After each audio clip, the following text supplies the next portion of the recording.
Donc, une fois que nous connaissons les paramètres HIJ, vous savez qu'à partir des équations du quadripôle, on peut établir un schéma équivalent, qui n'est pas le schéma réel du montage qui est dans le quadripôle, mais un schéma qui reflète, à partir des équations, le schéma équivalent. Donc c'est ce que nous allons établir maintenant. Donc on va,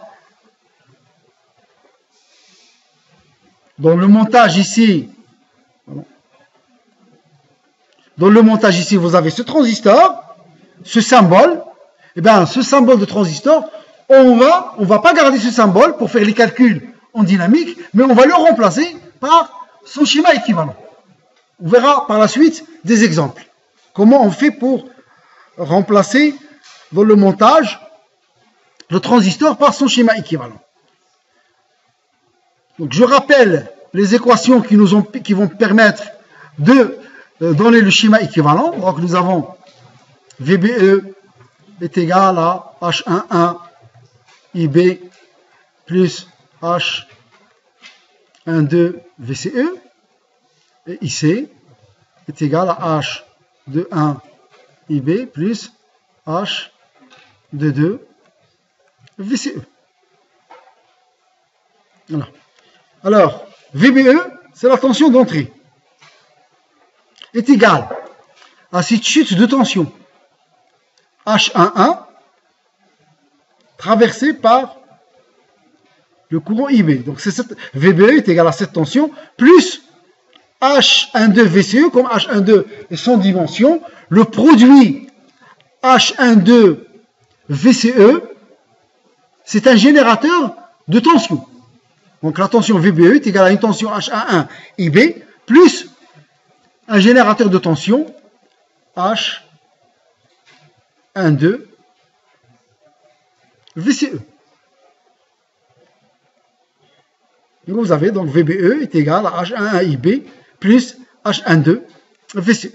De même, le courant IC, il est là. Le courant IC va se partager en deux branches, en deux courants.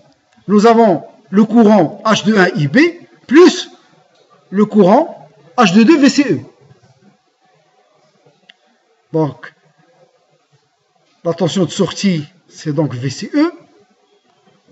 Le premier courant, il est là. C'est le courant H21 IB. Et ici, la tension, plutôt le courant qui traverse cette admittance, c'est H22 VCE. Et donc, dans les schémas que nous allons utiliser par la suite, on ne va plus utiliser le symbole du transistor, mais on va remplacer ce symbole par le schéma, par ce schéma que nous avons ici. On peut aussi utiliser les paramètres universels. Autrement dit, on remplace les HIJ par leurs paramètres. Donc ici, nous avons VBE, le courant IB. Ici, donc, nous avons la résistance RBE. Et ici, nous avons un mu VCE. Ici, nous avons un bêta IB. Vous avez le courant IC et la tension VCE et 1 sur ρ.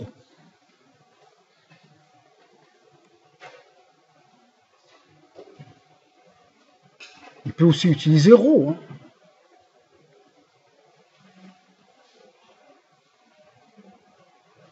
Parce que le courant qui traverse ici, c'est IC sur ρ. Pardon? Ρ? Oui? C'est 1 sur ρ.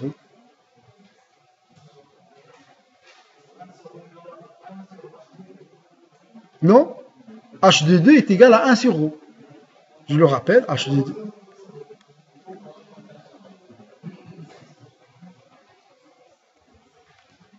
Vous voulez utiliser ρ ici, à la place.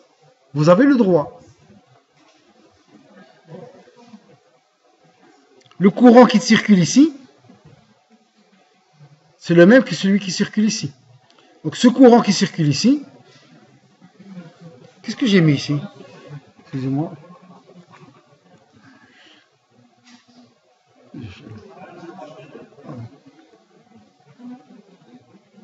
C'est pas, vous barrez, hein, c'est H22 tout seul. J'ai une habitude qui fait VCE. Donc, pardon? Donc H22 ici, donc le courant qui circule ici, donc c'est H22 VCE. De la même façon, le courant qui circule ici, c'est VCE sur ρ. H22, c'est des ohms moins 1. ρ, c'est des ohms. Ça va? La résistance est égale à ρ. Vous pouvez aussi, si vous voulez, rien ne vous empêche, alors juste pour que les schémas restent les mêmes. C'est pour ça que j'ai mis 1 sur ρ. Si vous mettez ρ, ça ne dérange personne. Seulement, lorsque vous allez écrire le courant qui traverse cette résistance, il ne faut pas mettre ρ fois VCE. C'est VCE sur ρ. On est d'accord? C'est tout. Vous avez le droit de mettre ρ. Pas de problème. D'ailleurs, parfois, on t'aider, certains professeurs, ils mettent RCE directement. Ils ne vous mettent pas 1 sur ρ. Donc, vous avez le droit de mettre ρ, vous avez le droit de mettre 1 sur ρ, vous avez le droit de mettre H22. Mais quand vous écrivez les équations, il ne faut pas mettre un courant égale une tension fois une résistance. Faites attention. Hein.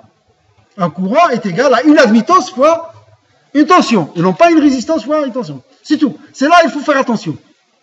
D'accord? Lorsque vous écrivez. Mais en réalité, je voulais dire quelque chose. Ça m'a échappé. Oui, ça revient. Revenons ici. J'avais oublié. Je vous avais dit que les paramètres H et J sont les pentes de ces caractéristiques au point de fonctionnement.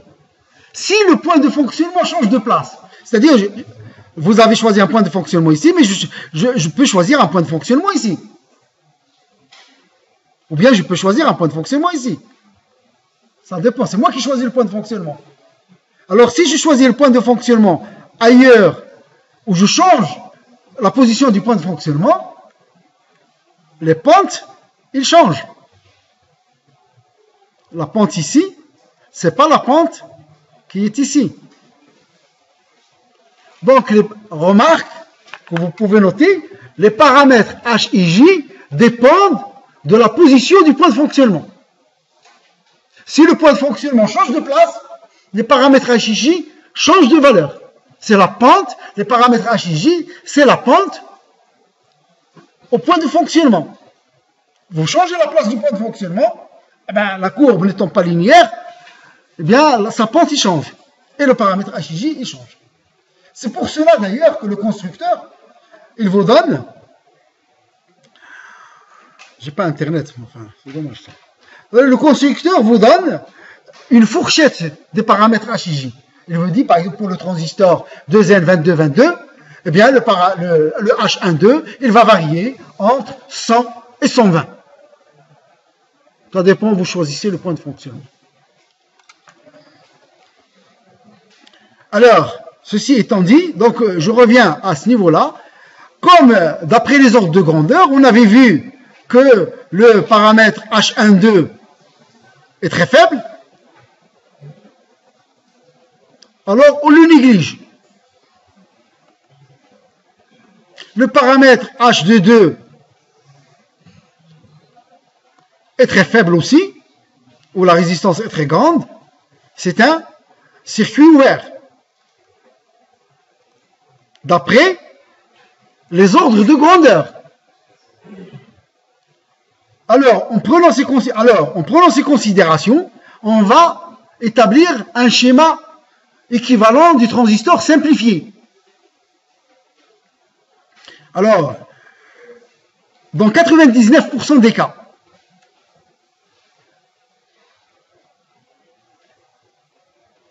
on néglige ce terme. Et dans 70% des cas, 60% des cas, on néglige ce terme. Lorsqu'on vous dit que H 1, 2 est égal à H de 2 est égal à 0, dans l'énoncé du problème, eh bien, c'est ce schéma équivalent qu'il faut utiliser. Et c'est beaucoup plus simple. Donc là-dedans, pour le schéma simplifié, donc nous avons le courant IB, la tension d'entrée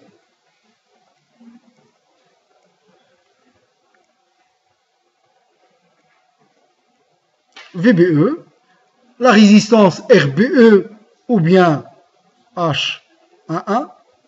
C'est pour cela qu'on l'appelle la résistance RBE, parce que vous avez la base ici et l'émetteur ici.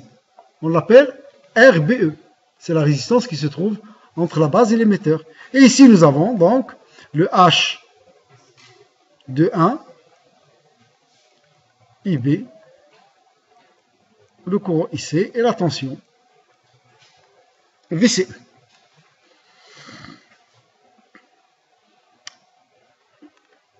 Souvent, vous serez amené à utiliser ce schéma. C'est le plus simple. Demande pas, ça simplifie énormément les calculs. Bon, pour un début, on va utiliser le schéma complet, mais par la suite, en TD, vous allez surtout utiliser des schémas simplifiés. Je vais finir ce cours en vous parlant de certaines relations qui sont intéressantes et importantes, qui vont nous aider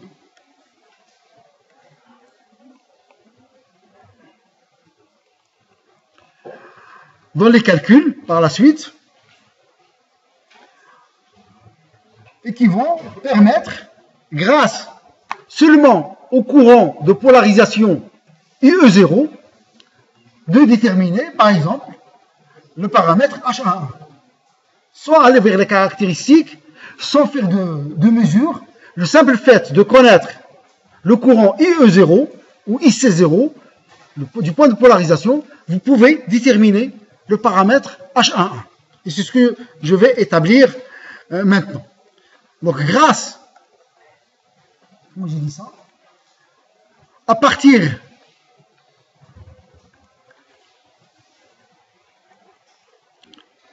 de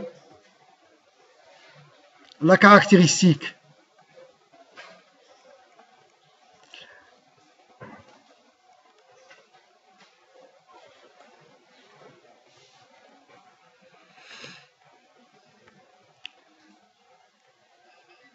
VBE égale F de IB, nous savons que H11 est la pente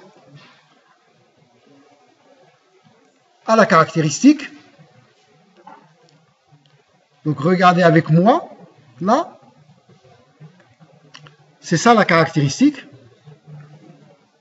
C'est VBE en fonction de IB. C'est une exponentielle. Et le paramètre H11, c'est donc la pente. Par définition, H11, la pente à cette caractéristique, c'est ni plus ni moins que D de VBE sur D de IB au point de repos. C'est la définition de la pente. C'est tout. C'est tout ce que je fais. J'écris, vous avez y égale f de x, la pente en un point de la courbe y égale f de x, c'est dy sur dx. C'est tout ce que j'ai fait. Alors, ceci dans le polycope de l'année dernière, il y avait une petite erreur. Certains étudiants m'avaient demandé.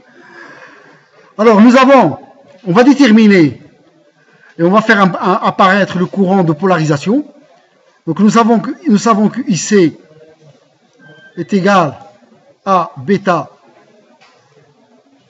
IB, où IC0 est égal à bêta IB0, est à peu près égal à IE. Et d'autre part, lorsque vous avez fait la technologie du transistor en S4, en ce qui concerne la jonction base-émetteur, on vous a dit que IE, qui est à peu près égal à IC, est égal à IS exponentielle de VBE sur VT. Ça, on vous l'a déjà dit lorsqu'on vous a parlé au début du transistor. Alors, si je dérive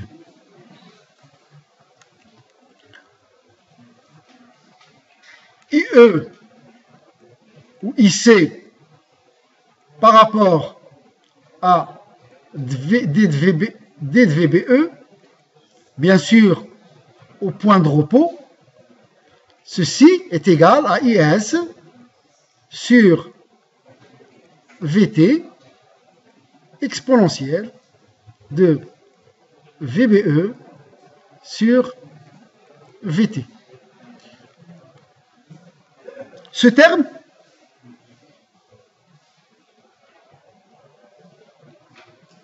c'est quoi? C'est IC ou IE. Ce terme, donc, c'est IC. Ceci, donc, est égal à IC, 0 si vous voulez, puisque je suis au point de fonctionnement. Au point de fonctionnement, IC est égal à IC0 sur VT. Bon, alors, si vous allez reprendre, vous ne saurez pas pourquoi IC0. Alors, j'utilise IC0 parce que je suis au point de fonctionnement. Pour IC est égal à IC0. C'est là où je dérive ma courbe. Et ceci est égal à bêta IB0 sur VT. D'autre part, ce terme, c'est ni plus ni moins que bêta D de IB sur D de VBE. C'est le même. Donc, est égal à bêta IB0 sur VT. Tout ceci, c'est bien sûr au repos. Vous inversez ici, vous avez le H11. H11 est égal à VT sur IB0 ou bien bêta VT sur IC ou IE0. Donc le fait de connaître le courant de polarisation IC0 ou IB0, vous pouvez connaître l'impédance d'entrée. Ça c'est assez important. Quelques valeurs numériques. Donc à la température ambiante,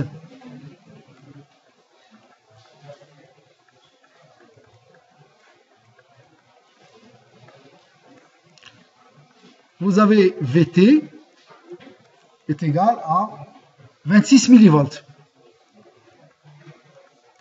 Vous connaissez le point de polarisation. IB est égal à quelques microampères. Vous faites le rapport et vous avez le H11. Souvent, par ce calcul, le H11 est un peu plus grand que la réalité.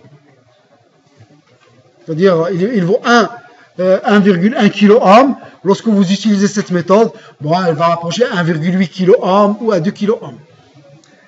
On peut faire la même chose avec le paramètre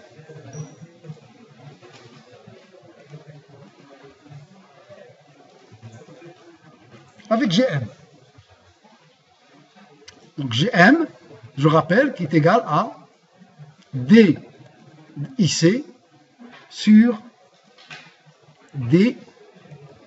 dVBE au point de repos.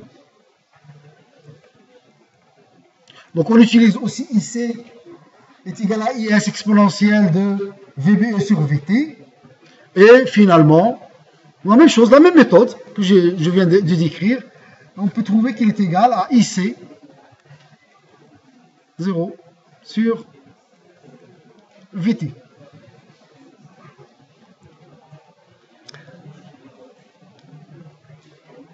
Une dernière remarque, et on a terminé.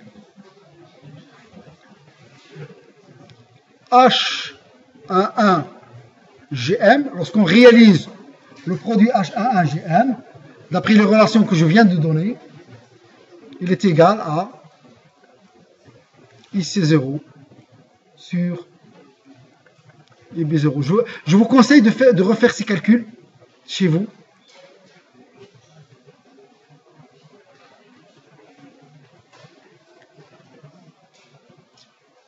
Et IC0 sur IB0, ce n'est plus ni moins que bêta. Voilà.